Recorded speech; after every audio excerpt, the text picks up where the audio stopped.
नमस्कार विद्यार्थी मित्रांनो, मी सुमित चव्हाण तुमचं पुन्हा एकदा स्वागत करतो आपल्या सक्सेस एज करिअर अकॅडमीमध्ये, अर्थात आपल्या सेकामध्ये. तर आजपासून आपण नवीन सिरीज चालू केली आहे. ही सिरीज प्रामुख्याने कोणासाठी आहेत? जी ड्रायव्हर पोरं आहेत, ते अभ्यास करतात पण त्यांना कसं बरंच कंटेंट मिळत नाही. त्यांना वेगवेगळे पुस्तक रेफर करून पण बऱ्याच कंटेंटबद्दलची माहिती मिळत नाही. त्यासाठी आपण ही स्पेशल सिरीज त्यांच्यासाठी घेऊन आलो आहोत. आणि त्यांचे जे काही 20 मार्क आहेत, 20 मार्कासाठी जो काही आपला पेपर असतो, म्हणजे 100 मार्कामध्ये 20 मार्क त्या टॉपिकवर असतात, ते 20 मार्क कसे मिळतील त्यासाठीच आपण प्रयत्न करणार आहोत विद्यार्थी मित्रांनो. ठीक आहे.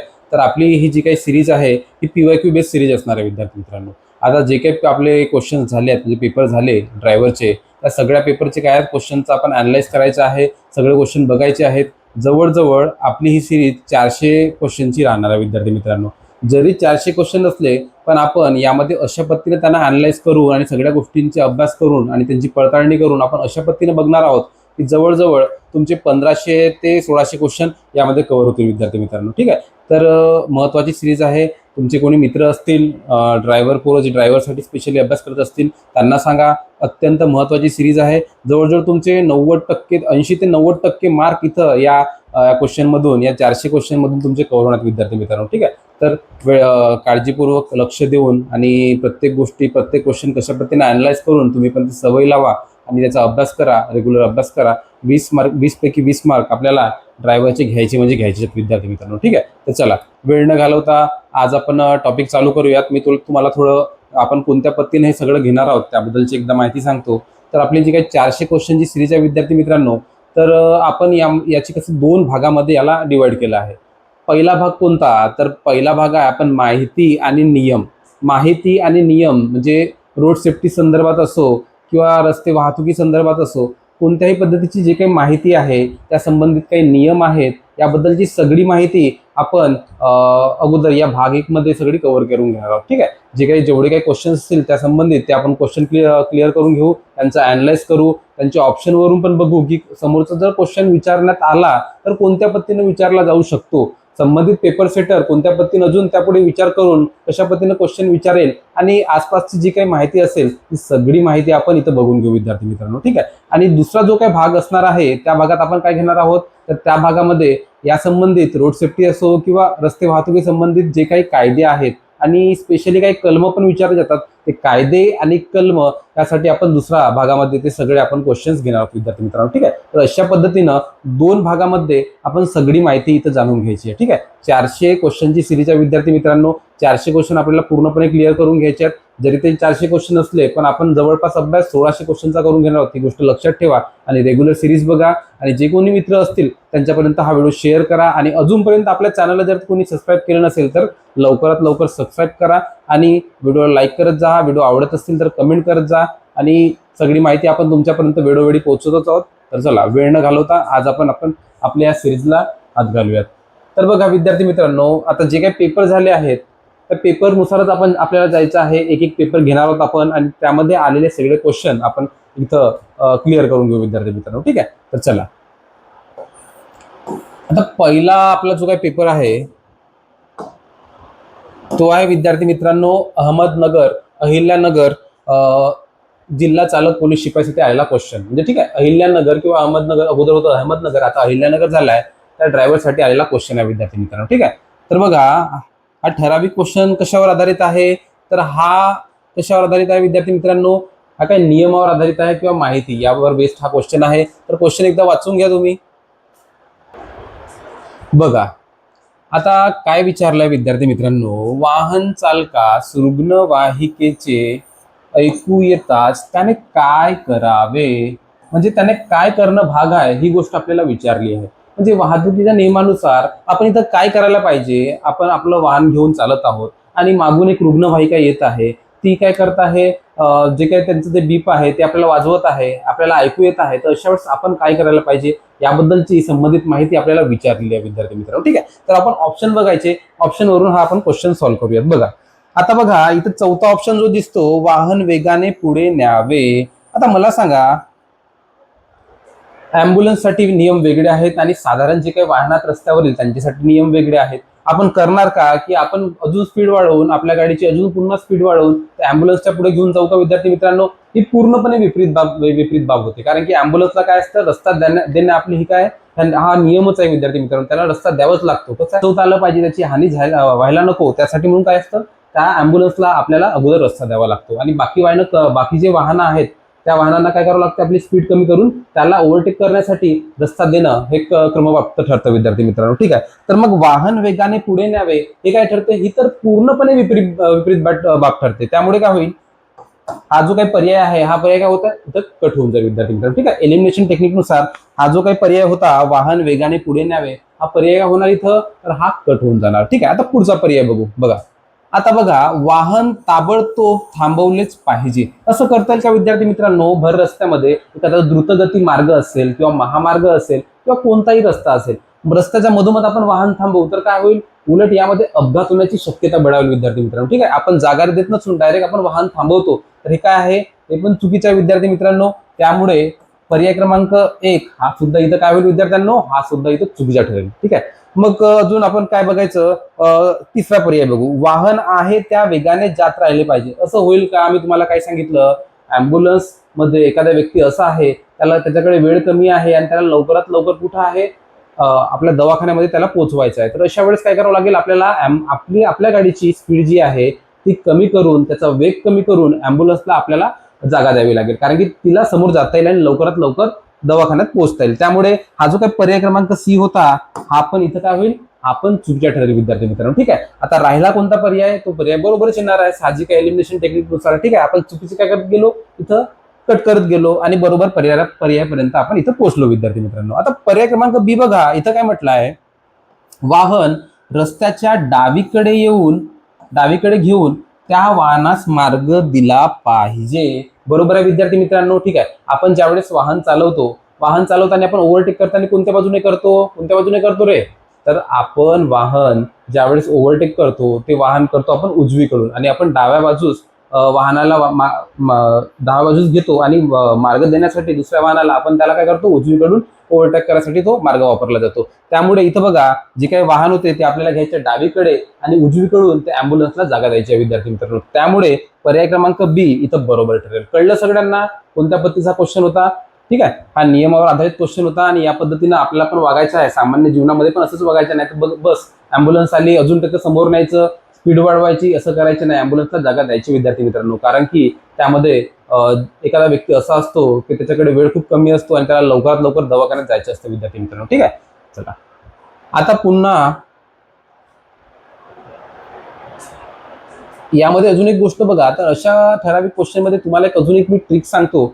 आता बऱ्याच विद्यार्थ्यांना जर वेगवेगळं कळत नसेल की आपण काय करायला पाहिजे, असे क्वेश्चन सॉल्व्ह होत नसतील, तर यावेळेस काय करायचं, असं आपण उत्तर सॉल्व्ह करता आलं पाहिजे. ठीक आहे, तर तुम्हाला सांगतो विद्यार्थी मित्रांनो, जवळजवळ 60 ते 70% वेळेस जो काही पर्याय आहे, जो सगळ्यात मोठा आहे असा पर्यायच बरोबर ठरतो विद्यार्थी मित्रांनो. ठीक आहे, मग काय करायचं, जर आपल्याला त्याचं उत्तर येत नसेल तर जो पर्याय मोठा दिसला त्याला काय करायचं, त्याला करेक्ट ठरवून आपण यायचं विद्यार्थी मित्रांनो. ठीक आहे, ही पण गोष्ट लक्षात ठेवा, महत्वाची गोष्ट आहे. जरी येत नसेल तरी पण काय करायचं, मोठा पर्याय जो दिसतो त्याला काय करायचं, करेक्ट करून त्याला बबल करायचं आणि निघून यायचं विद्यार्थी मित्रांनो. ठीक आहे, चल आता पुढचा क्वेश्चन बघूयात. एकदा क्वेश्चन वाचून घ्या तुम्ही. हा सुद्धा, आता जे काही क्वेश्चन आहे हे सगळे क्वेश्चन अहमदनगर जो काही ड्रायव्हर आहे, अहिल्यानगर ड्रायव्हर आहे, त्यासाठी आलेले क्वेश्चन्स आहेत. ज्यावेळेस पुढचं जो काही पेपर असेल त्यावेळेस मी वेळेवर सांगणारच आहे विद्यार्थी मित्रांनो. ठीक आहे, चला क्वेश्चन बघा आणि सॉल्व्ह करायचा प्रयत्न करा.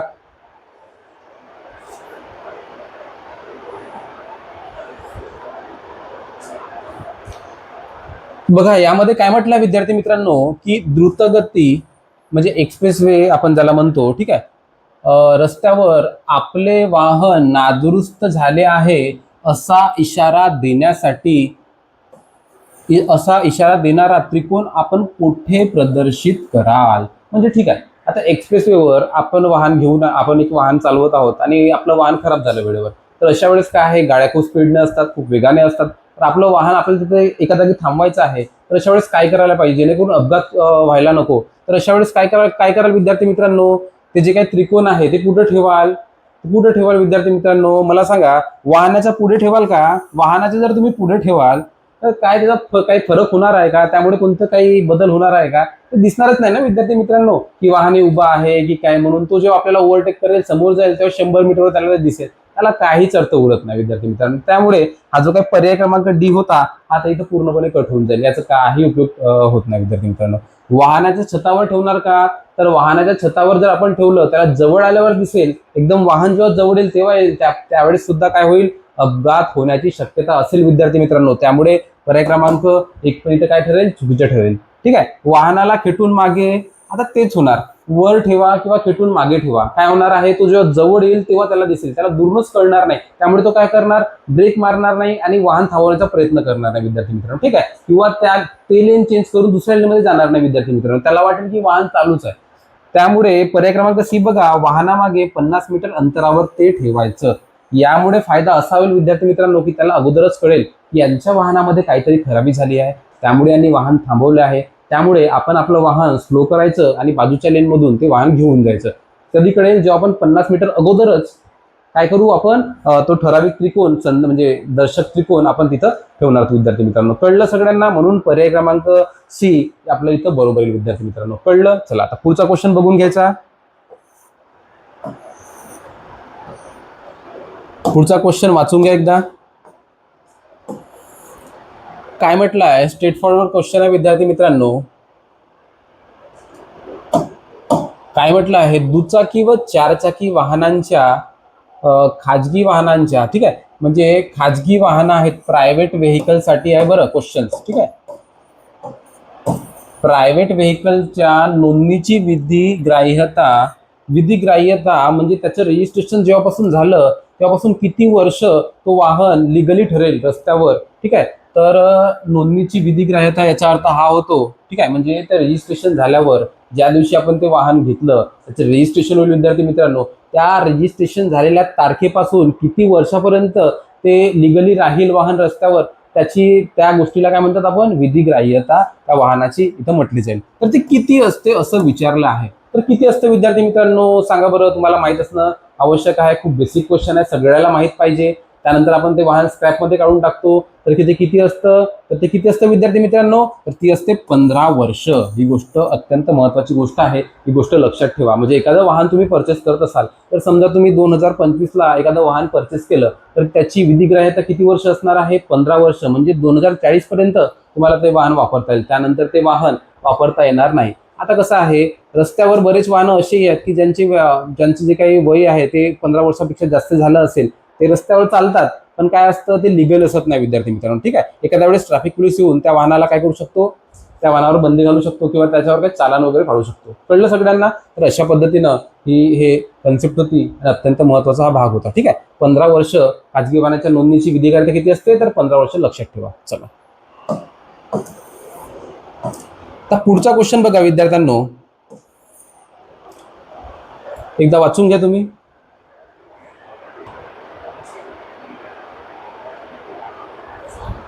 बघा विद्यार्थी मित्रांनो, बेसिक माहितीचा क्वेश्चन आहे, आपल्याला कळला पाहिजे. भारतात नव्याने पदार्पण झालेल्या इलेक्ट्रिक वाहनांची नंबर प्लेट कोणत्या रंगाची असते. आता ही अत्यंत महत्वाची गोष्ट आहे, याबद्दलची माहिती आपल्याला असणं गरजेचं आहे. आता सध्या तुम्ही रस्त्यावर बघत असाल की इलेक्ट्रिक व्हेकल्स, ज्याला आपण ईव्ही व्हेकल्स म्हणतो, यांचं प्रमाण आता खूप मोठ्या प्रमाणात दिसतं विद्यार्थी मित्रांनो. ठीक आहे. तर यांची नंबर प्लेट कोणत्या एका ठराविक रंगाची असते विद्यार्थी मित्रांनो, ते आपल्याला विचारलं आहे. तर तुम्हाला एक गोष्ट सांगतो, जे काही सगळे वाहनं आहेत त्यांच्या सगळ्या ज्या काही नंबर प्लेट्स आहेत त्या किती रंगाच्या आहेत, तर ही पण गोष्ट लक्षात ठेवा. वाहनांच्या नंबर प्लेट ज्या आहेत त्या रंगांची संख्या किती आहे, तर 8 प्रकारच्या रंगाच्या, 8 रंगांच्या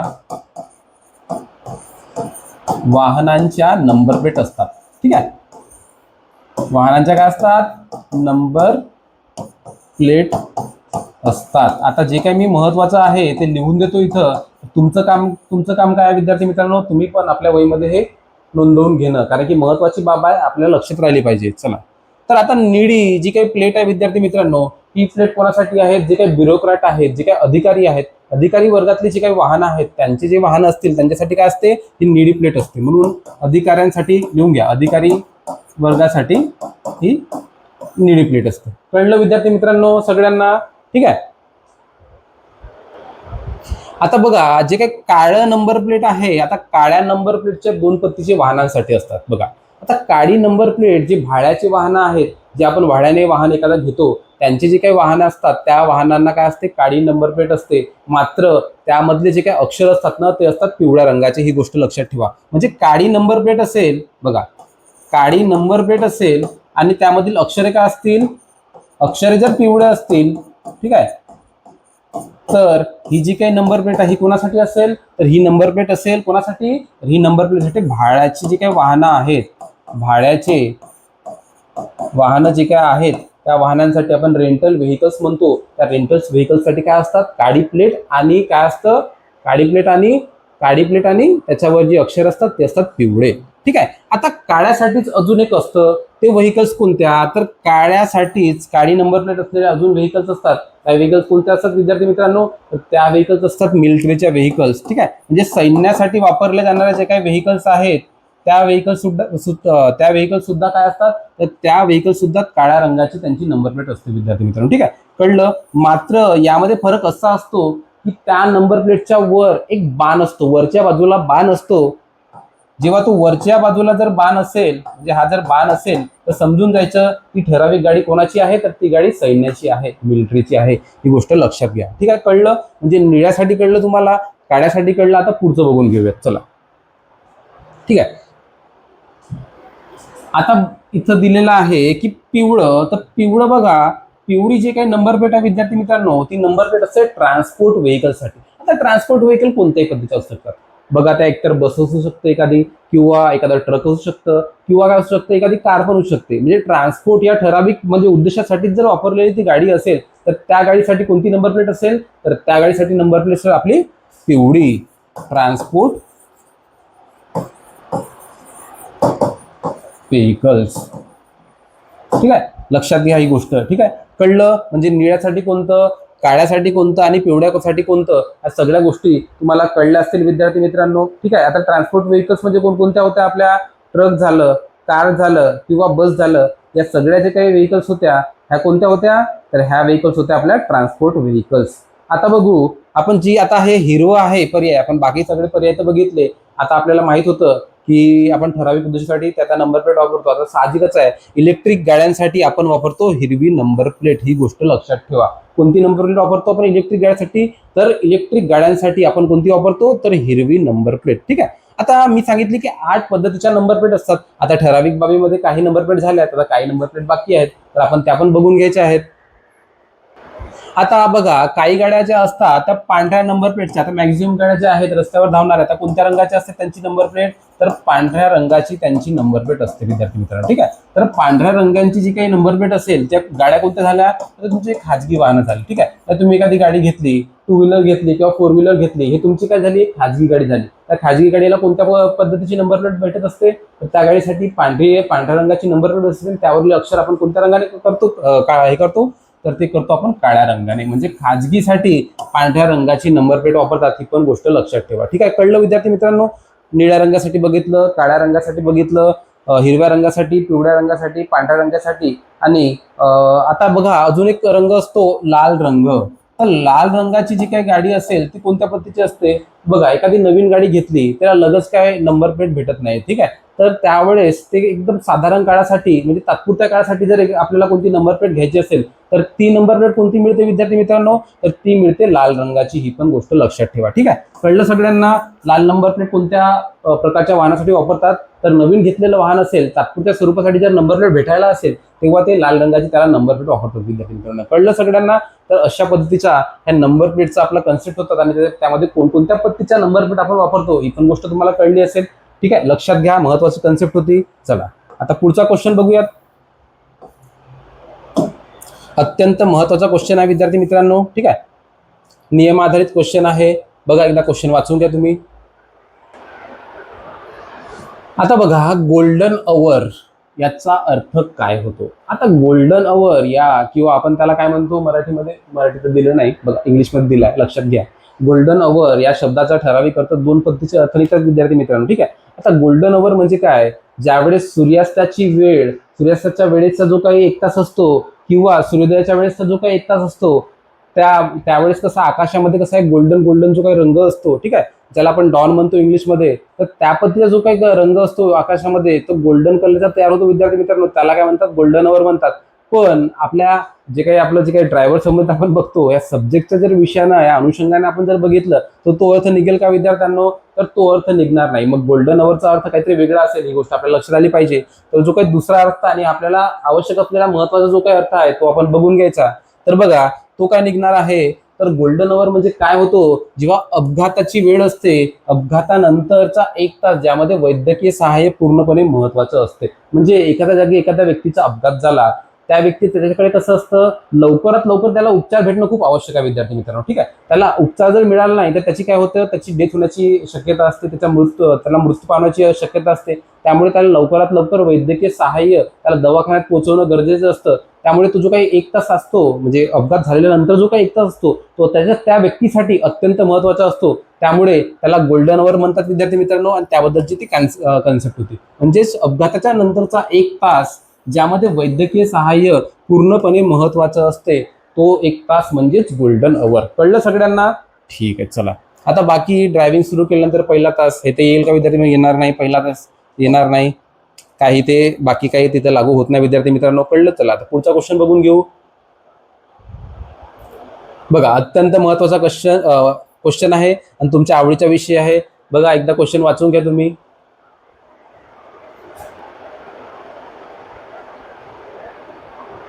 बघा आता फॉग लाईट हा विषय माहिती आहे का तुम्हाला? आता कार आपण जेव्हा बघतो त्यामध्ये स्पेशली फॉग लाईट दिलेले असतात. खालच्या बाजूला जे लाईट असतात प्रोजेक्टेड, खूप एकदम त्याचा जो काही प्रकाश आहे तो काय असतो, तो खूप तेज असतो विद्यार्थी मित्रांनो, ठीक आहे. तर ते फॉग लाईट असतात. तर आपण काय करतो, आपण ज्यावेळेस आपल्या वाहनांमध्ये आपण अप्पर टिप्परचा वापर करतो, ठीक आहे. तर ज्यावेळेस आपण अप्पर लाईट वापरतो त्यावेळेस कसं होतं, एकदम डोळ्यावर तो प्रकाश पडतो विद्यार्थी मित्रांनो. तर ती गोष्ट करायची नाही. नॉर्मली आपण रात्रीच्या वेळेस पण जेव्हा वाहन चालवू त्यावेळेस तो नियमच आहे की आपण ज्यावेळेस सिटीमधून जेव्हा वाहन चालवू त्यावेळेस काय करायचं आपण विद्यार्थी मित्रांनो, डिप्परच लाईट वापरायचा, अप्परचा वापर करायचा नाही. कारण की त्यामुळे समोरच्या व्यक्तीला काही दिसत नाही आणि अपघात होण्याची शक्यता असते विद्यार्थी मित्रांनो, ठीक आहे.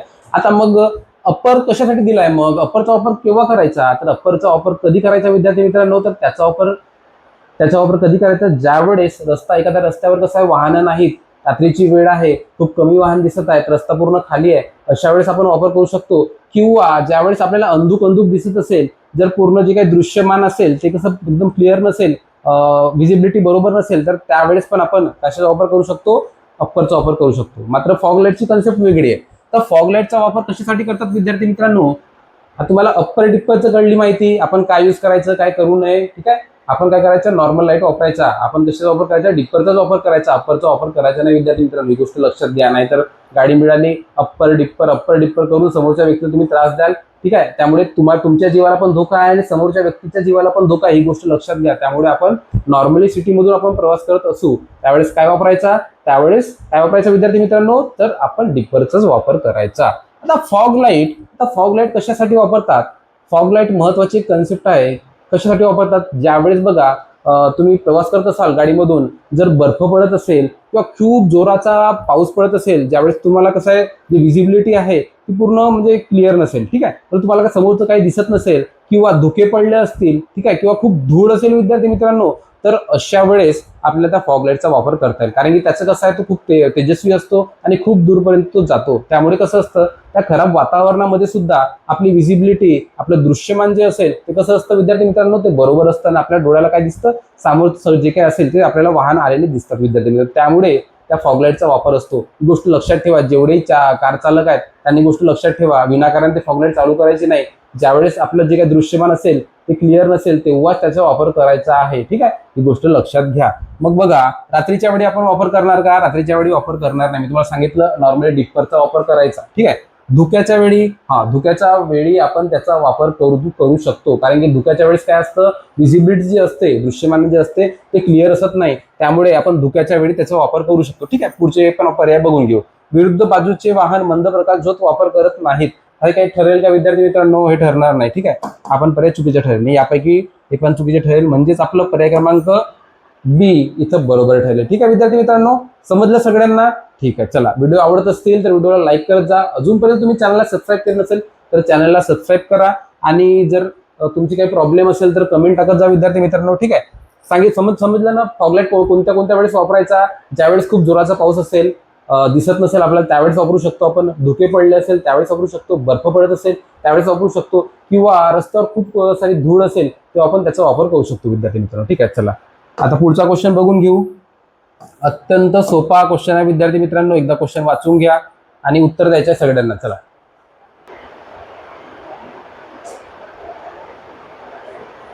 बघा, आता तुम्हाला जेव्हा तुम्ही ड्रायव्हिंग लायसन्स साठी जेव्हा गेले असाल त्यावेळेस तिथं ऑप्शन्स असतात त्या फॉर्मवर, LMV, HMV. तर याचं जे काही फुल फॉर्म असेल याचा अर्थ काय असतो विद्यार्थी मित्रांनो हे आपल्याला माहित असणं गरजेचं आहे. तर बघा, LMV चा पूर्ण अर्थ काय हे आपल्याला विचारला आहे. तर LMV म्हणजे काय? तर बघा विद्यार्थ्यांनो, LMV म्हणजे होतं लाईट मोटर व्हेकल. म्हणजे जे वाहनं कसे असतात, वजनाने हलके असतात आणि त्यांचं कार्य कसं आहे, हलक्या वस्तू वाहून नेण्यासाठी किंवा व्यक्ती वाहून नेण्यासाठी त्याचा वापर होत असतो. तर त्या वाहनांना काय म्हणतो, त्या वाहनांना म्हणतो LMV, लाईट मोटर व्हेकल. ठीक आहे, लाईट मोटर व्हेकल. तर बघा, यासाठी पण एक ठराविक माप दिलं आहे. ते माप म्हणजे कोणतं आहे, जे एखादी गाडी तिचं वजन 7,500, ठीक आहे, म्हणजे 7,500 किलोपेक्षा जर कमी असेल तर ती जी काही व्हेकल आहे, ती गाडी आहे, ती कोणत्या वर्गात मोडते विद्यार्थी मित्रांनो? तर ती मोडते लाईट मोटार व्हेकल. त्यालाच म्हणतो आपण LMV. ठीक आहे, लाईट मोटर व्हेकल. आणि याच्यापेक्षा जर जास्त असेल, ठीक आहे, तर त्या गाडीला काय म्हणणार मग? तर त्याला म्हणणार आपण हेवी मोटार व्हेकल, HMV. ह्या दोन्ही गोष्ट लक्षात घ्या. ठीक आहे, अशा पद्धतीने आपण कन्सेप्ट क्लिअर करून घेतो. जर आता पुढच्या वेळेस जर त्यांनी HMV वर विचारलं ते पण तुम्हाला कळलं आहे. काय कळलं आहे? एखाद्या गाडीची जे काही वजन असेल ते 7,500 किलोपेक्षा जास्त असेल तर त्या गाडीला काय म्हणणार आपण? तर त्या गाडीला म्हणणार आपण HMV. कळलं विद्यार्थी मित्रांनो? ठीक आहे, चला आता पुढचा क्वेश्चन बघून घेऊ. चला, अत्यंत महत्वाचा क्वेश्चन आहे, माहितीदार क्वेश्चन आहे विद्यार्थी मित्रांनो. क्वेश्चन बघा आणि सॉल्व्ह करायचा प्रयत्न करा. सगळ्यांना आला पाहिजे क्वेश्चन. बरं,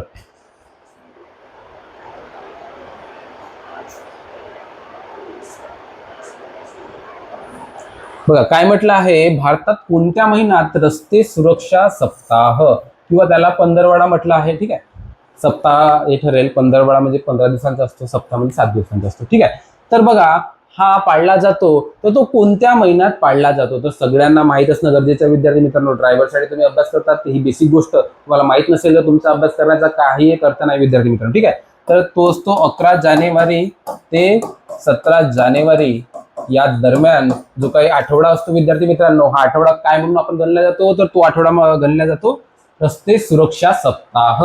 म्हणजे कोणता महिना येईल मग?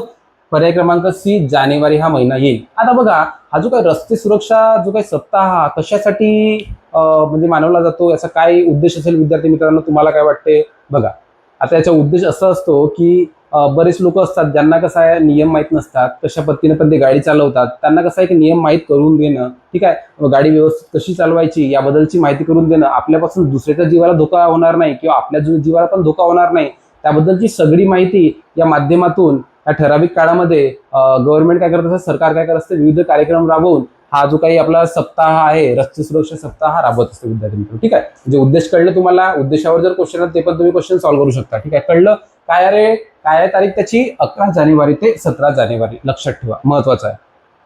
चला आता पुढचा क्वेश्चन बघून घेऊ.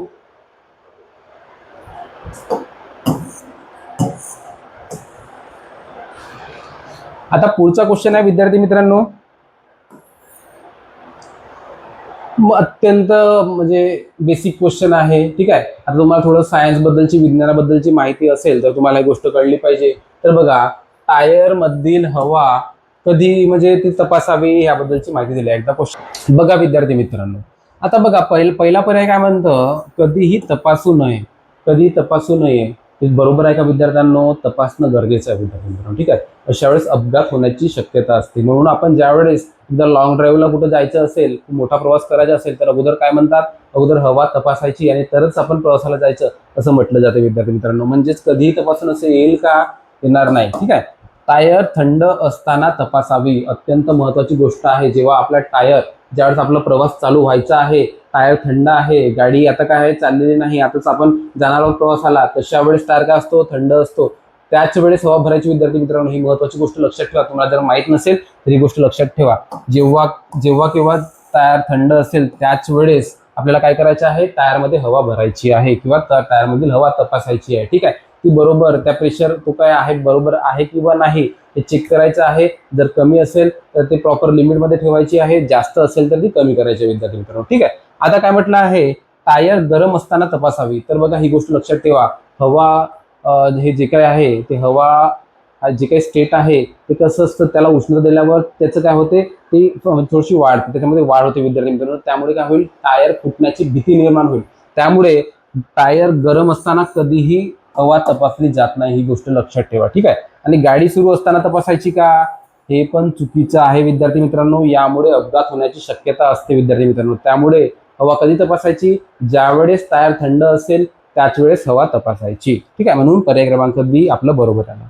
कळलं सगळ्यांना? चला पुढचा क्वेश्चन बघून घेऊ. क्वेश्चन वाचून घ्या तुम्ही.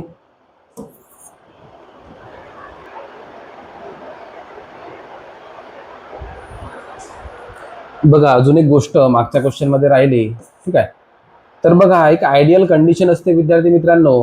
म्हणजे आयडियल कंडिशन कोणती, आपण जे काही टायरमध्ये हवा कोणत्या एका प्रमाणात राहायला पाहिजे, तर तो प्रेशर कोणता विद्यार्थी मित्रांनो, तो प्रेशर आहे, कोणता प्रेशर आहे, तर तो प्रेशर आहे किती आहे, 28 ते 34 PSI या दरम्यानचा प्रेशर आपल्या टायरमध्ये आयडियल असतो. त्याच्यापेक्षा जास्त असायला नको किंवा कमी असायला नको, हा आयडियल प्रेशर लक्षात ठेवा.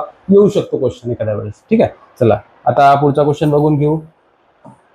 सिग्नलचा लाल वाहतूक दिवा काय दर्शवतो. आता तुम्हाला सिग्नल कोणत्या पद्धतीचा असतो, त्याचे काय रंग असतात ते सगळे तुम्हाला माहित आहे. कोणकोणते रंग असतात विद्यार्थी मित्रांनो, तर बघा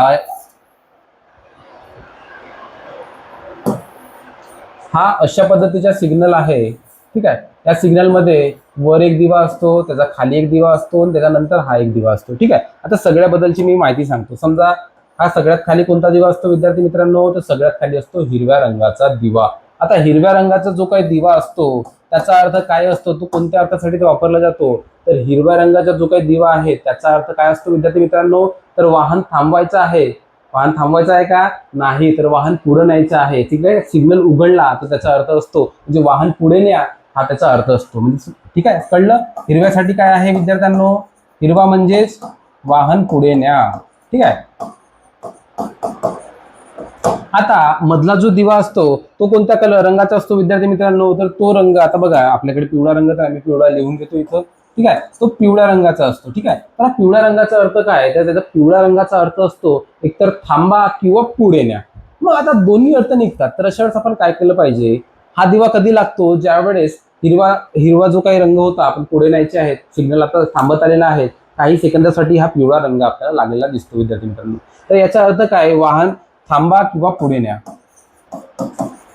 आता थांबा किंवा पुढे न्या, आता वाहन तुमचं जे काही लाईन असेल त्या लाईनीच्या जर मागे असेल, त्या रेषेच्या जर मागे असेल, ठीक आहे, वाहतुकीची जी रेषा असते त्या रेषेच्या मागे आपल्याला वाहनं ठेवावं लागतात. त्याच्या पुढे काय असतो, झेब्रा क्रॉसिंग असते, ज्यावरून जे काही पादचारी आहेत ते जात असतात विद्यार्थी मित्रांनो. तर त्याच्या मागे जर आपलं वाहन असेल तर आपल्याला काय करावं लागेल, ते वाहन थांबवावं लागेल. ठीक आहे, हा पिवळा दिवा लागल्यावरची गोष्ट मी सांगतो. ठीक आहे, आणि एखाद्या वेळेस हा पिवळा दिवा जर लागला आणि आपण त्या रेषेचा पुढे असू, तर अशा वेळेस काय जायचं आहे, पुढे जायचं आहे विद्यार्थी मित्रांनो. म्हणून थांबा किंवा पुढे जा हा त्याचा अर्थ असतो.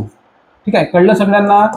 दोन्ही अर्थ, केव्हा थांबायचं आहे आणि केव्हा पुढे जायचं आहे, ज्यावेळेस आपण रिक्षाच्या मागे असू तेव्हा थांबणार आपण, आणि पुढे असू हा जो काही सिग्नल लागल्यावर त्यावेळेस काय करू, आपण पुढे जाऊ. ठीक आहे, आणि वरचा जो काही सिग्नल असेल विद्यार्थी मित्रांनो, म्हणजे हा असतो आपल्या लाल रंगाचा, तर हा पूर्णपणे हा जो लाल रंगाचा जो काही सिग्नल आहे, या सिग्नलचा वापर काय, तर या सिग्नलचा वापर असतो तुम्हाला गाडी थांबवायची आहे, तुमचा सिग्नल बंद झाले आहे यासाठी त्याचा वापर असतो. म्हणजेच काय, थांबा.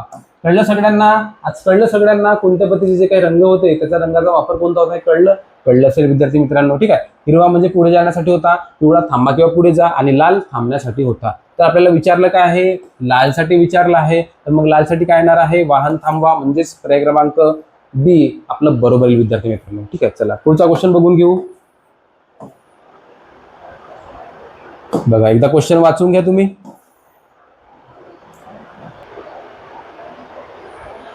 बघा काय म्हटलं आहे, वाहन चालकाने मद्यप्राशन केले आहे हे तपासण्यासाठी कोणते उपकरण वापरतात? उपकरण कोणते वापरतात? माहितीवर आधारित क्वेश्चन आहे, आपल्याला सॉल्व्ह करायचा आहे. तर कोणतं उपकरण वापरू विद्यार्थी मित्रांनो? बघा, आता बघा इथं इन्हेलर दिलेला आहे.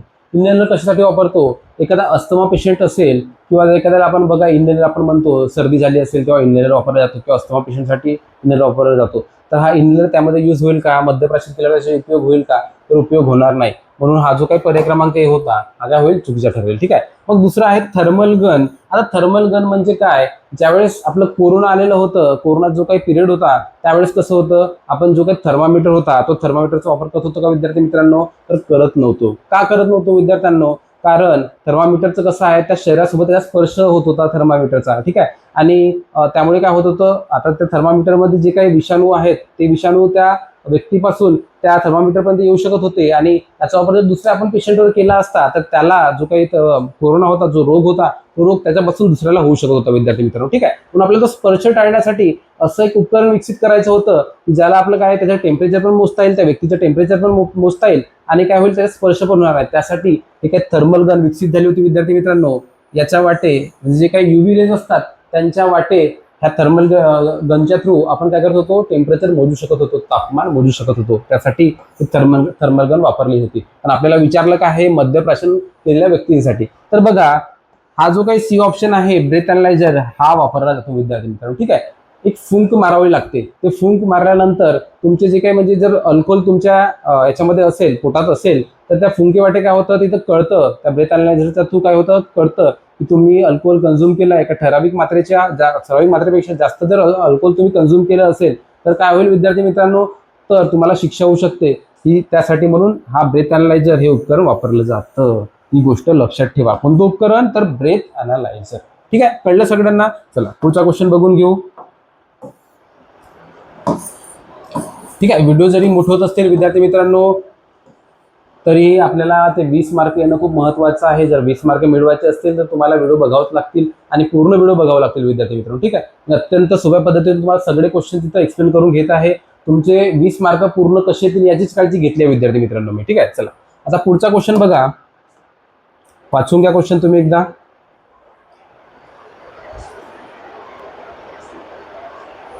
बघा काय म्हटलं आहे, मोटार वाहनांना मागील बाजूस लाल परावर्तक पट्टी रिफ्लेक्टर बसवणे का अनिवार्य आहे? आता का अनिवार्य आहे विद्यार्थी मित्रांनो? म्हणजे लाल परावर्तक पट्टी म्हणजे कोणती? जेव्हा तुम्ही एखादं वाहन बघितलं असेल, स्पेशली ट्रॅक्टर जे काय असतात विद्यार्थी मित्रांनो त्यामागे ट्रॉली लावलेली असते आणि त्याला काय लाईट कोणतीही नसतात आणि आपल्याला कळत नाही की ट्रॉली आहे किंवा काही नाही. जर आपलं वाहन जर स्पीडमध्ये असेल, वेगात असेल तर अशा वेळेस काय होणार? अपघात होण्याची शक्यता असते.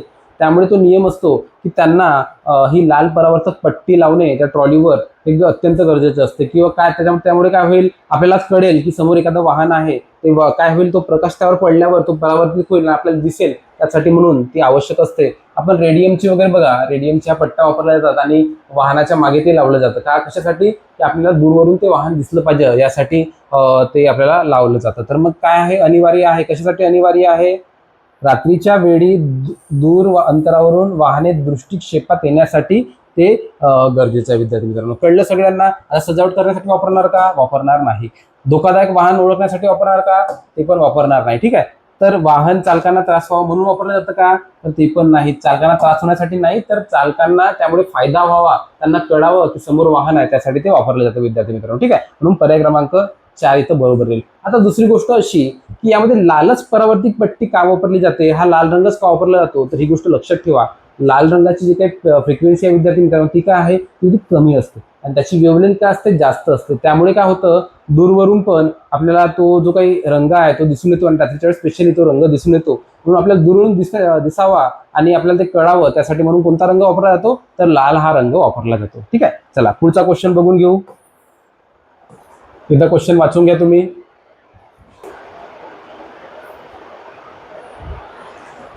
बघा काय म्हटलं आहे, वाहनांमधील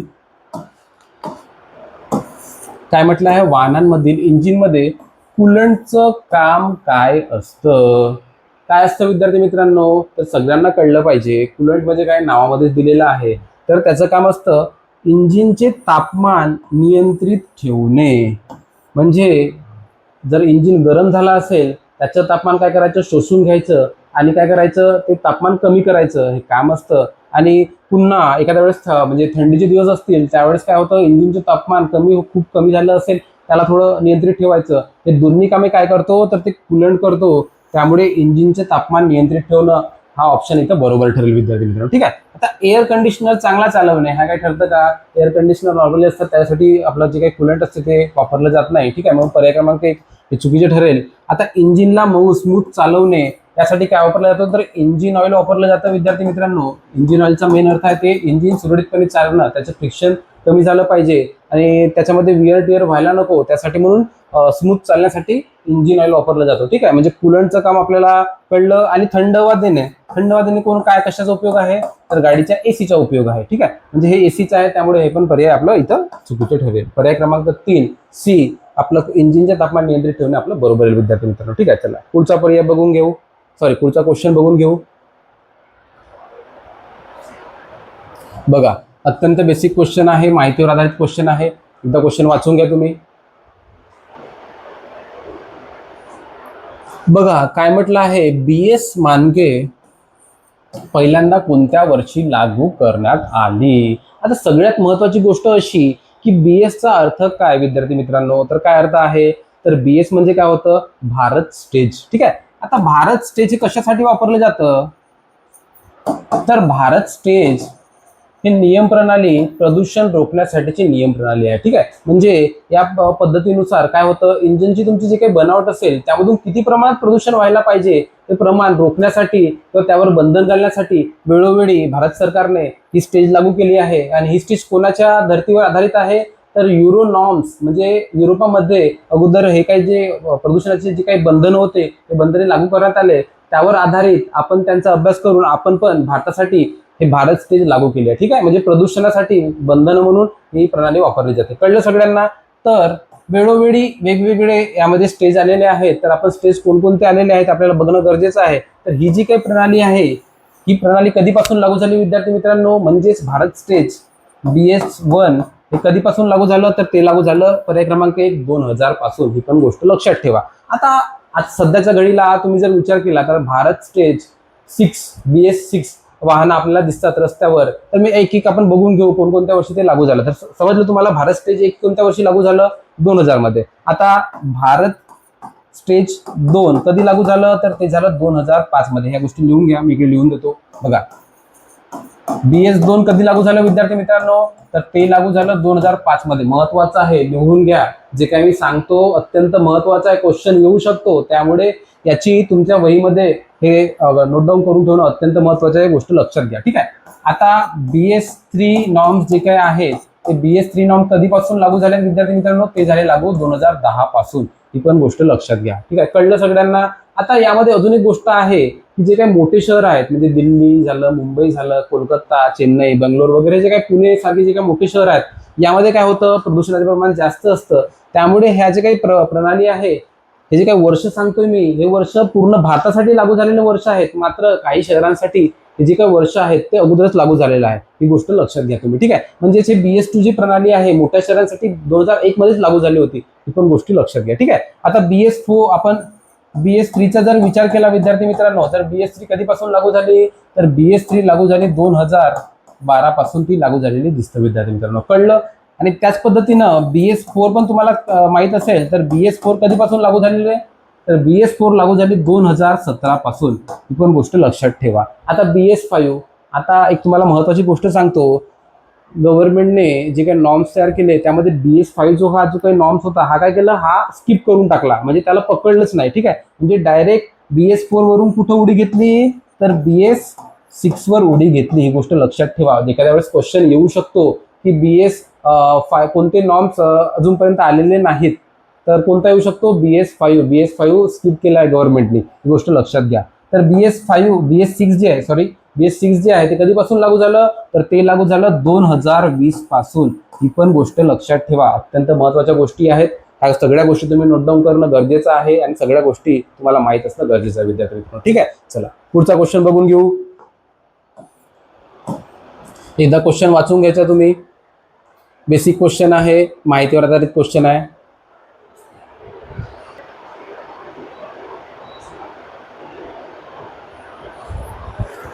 बघा बेसिक क्वेश्चन आहे, वाहनांच्या काय म्हटलं आहे, वाहनांच्या बाजूचा आरसा तयार करण्यासाठी कोणते भिंग वापरतात. आता तुम्हाला गोष्ट लक्षात आली पाहिजे, हा कशाचा क्वेश्चन आहे विद्यार्थी मित्रांनो, हा विज्ञानावर आधारित क्वेश्चन आहे. ठीक आहे, सगळं विज्ञान आहे.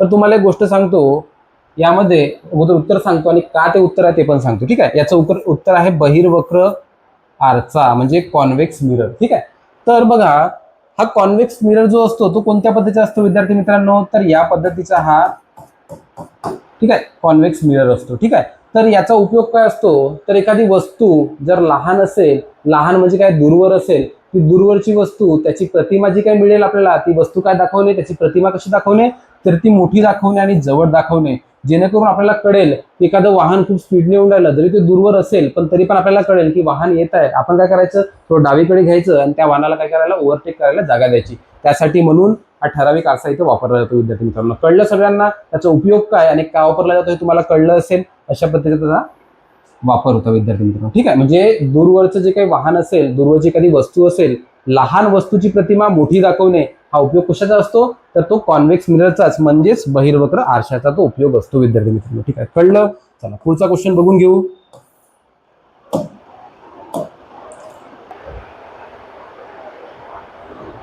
काय म्हटलं विद्यार्थी मित्रांनो, मागच्या क्वेश्चन प्रमाणेच आहे, वाहनांच्या बाजूच्या आरशामध्ये साईड मिरर्स मध्ये वाहनांच्या मागून येणारी वाहने कशी दिसतात.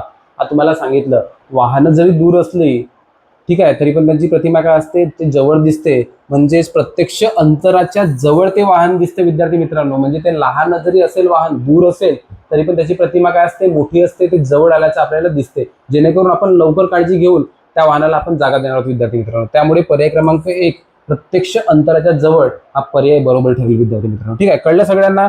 चला पुढचा क्वेश्चन बघून घेऊ. अत्यंत सोपा क्वेश्चन आहे विद्यार्थी मित्रांनो.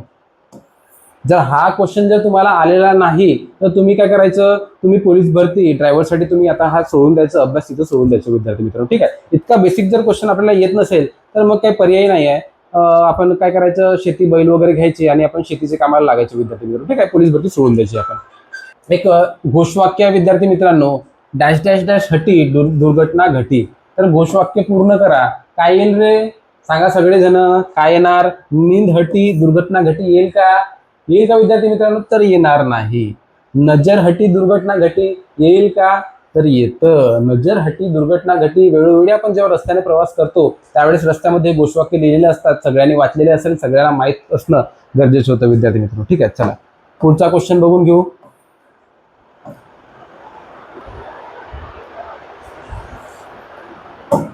बघा विद्यार्थ्यांनो, काय विचारलाय, जेव्हा तुम्ही शाळेजवळ गाडी चालवत असाल तेव्हा काय कराल. म्हणजे तुमच्या थिंकिंग प्रोसेसवर विचारलेलं आहे, तुम्ही काय कराल यावेळेस हे विचारलंय विद्यार्थी मित्रांनो. ठीक आहे, आता तुम्ही गाडी चालवत आहात, समोर शाळा आहे, शाळेचं चिन्ह दिलेलं आहे, तर अशा वेळेस तुम्हाला काय करायला पाहिजे. बघा काय करायला पाहिजे, वाहनांचे दिवे लावाल का, लावाल का, याचा काय उपयोग आहे का, काही तर्क लागतो का. पर्याय क्रमांक डी हा चुकीचा ठरतो विद्यार्थी मित्रांनो. ठीक आहे, सतत हॉर्न वाजवाल का विद्यार्थी मित्रांनो. आता शाळेचा जो काही परिसर आहे त्यामध्ये छोटे मुलं असतात, त्यामुळे काय शांतता पाळण्याचे नियम असतात, शांतता तिथे ठेवावं लागते. आपण जर हॉर्न वाजवत पुढे जात असू तर त्यामुळे काय होईल, अशांतता निर्माण होईल, त्या विद्यार्थ्यांना त्रास होईल. ठीक आहे, बहिरेपणाचे आजार निर्माण होऊ शकतात, त्यामुळे हा सुद्धा पर्याय क्रमांक सी काय होईल विद्यार्थी मित्रांनो, तर चुकीचा ठरेल. आता वेग कमी कराल, बरोबर पर्याय आहे, पण आपण पर्याय अगोदर समोरचा बघून घेऊ आणि मग याकडे येऊ. ठीक आहे, लवकर पुढे जाण्यासाठी वेग वाढवाल, हे बरोबर आहे का विद्यार्थी मित्रांनो. एखाद्या वेळेस एखादा विद्यार्थी अचानकपणे जर रस्त्याच्या मध्ये आला, त्याला रस्ता क्रॉस करायचा आहे, त्याला कळलंच नाही, अचानकपणे मध्ये आला तर अपघात होण्याची शक्यता असते. त्यामुळे वेग कमी करायचा, वेग वाढवायचा का, वेग वाढवायचा नाही, हा एकदम चुकीचा पर्याय आहे. अपघात होण्याची शक्यता असते विद्यार्थी मित्रांनो. त्यामुळे पर्याय क्रमांक बी म्हणजे ज्यावेळेस मी शाळेजवळून गाडी चालवत असणार त्यावेळेस काय करेल, मी वेग कमी करून आपली गाडी पुढे नेईल. कळलं सगळ्यांना. ठीक आहे, चला पुढचा क्वेश्चन बघून घेऊ.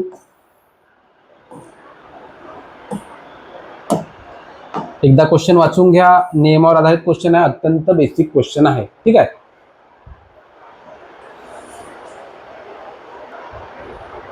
बघा काय विचारलं आहे विद्यार्थ्यांनो. आता एक गोष्ट लक्षात ठेवा, तुम्ही ज्या जिल्ह्यातून ड्रायव्हरसाठी फॉर्म भरणार आहात त्याची सगळी माहिती, त्याची रजिस्ट्रेशन नंबर, सगळ्या गोष्टी ठीक आहे आपल्याला माहित असणं, आरटीओचा जो काही क्रमांक आहे ते सगळं आपल्याला माहित असणं गरजेचं आहे विद्यार्थी मित्रांनो. ठीक आहे, चला तर यामध्ये विचारलं आहे, काय विचारलं विद्यार्थी मित्रांनो, MH1 हा आरटीओ रजिस्ट्रेशन मार्क कोणत्या ठिकाणासाठी आहे. ठीक आहे, मी एक एक सांगतो. औरंगाबाद जे आहे म्हणजेच आता सध्याच्या छत्रपती संभाजीनगर, मात्र त्यावेळेस औरंगाबाद होतं त्यामुळे क्वेश्चन मध्ये औरंगाबाद आला आहे, मात्र आता काय आहे छत्रपती संभाजीनगर. तर छत्रपती संभाजीनगरच्या आरटीओचा क्रमांक काय आहे विद्यार्थी मित्रांनो, त्याचा क्रमांक आहे MH20. लक्षात ठेवा, जे कोणी ड्रायव्हर औरंगाबादसाठी भरणार असतील, छत्रपती संभाजीनगरसाठी भरणार असतील, त्यांनी ही गोष्ट लक्षात ठेवा. ठीक आहे, आता दुसरा आहे अहमदनगर. त्यावेळेस अहमदनगर होतं, मात्र आता काय झालं विद्यार्थी मित्रांनो, तर अहिल्यानगर झालं आहे. तर याचा क्रमांक काय आहे विद्यार्थ्यांनो, काय आहे तर त्याचा क्रमांक आहे MH16. तो गोष्ट लक्षात ठेवा.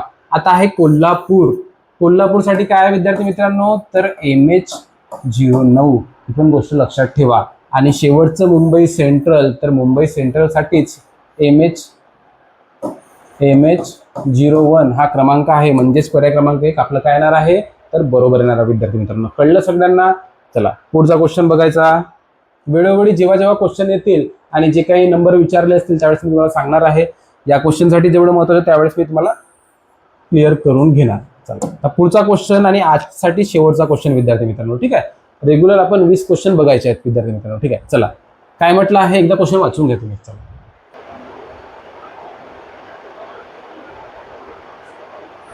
बघा काय म्हटलं आहे, गिअर असलेल्या वाहनांचे लायसन्स चालकास किती वर्षे वयानंतर प्राप्त करून घेता येतं.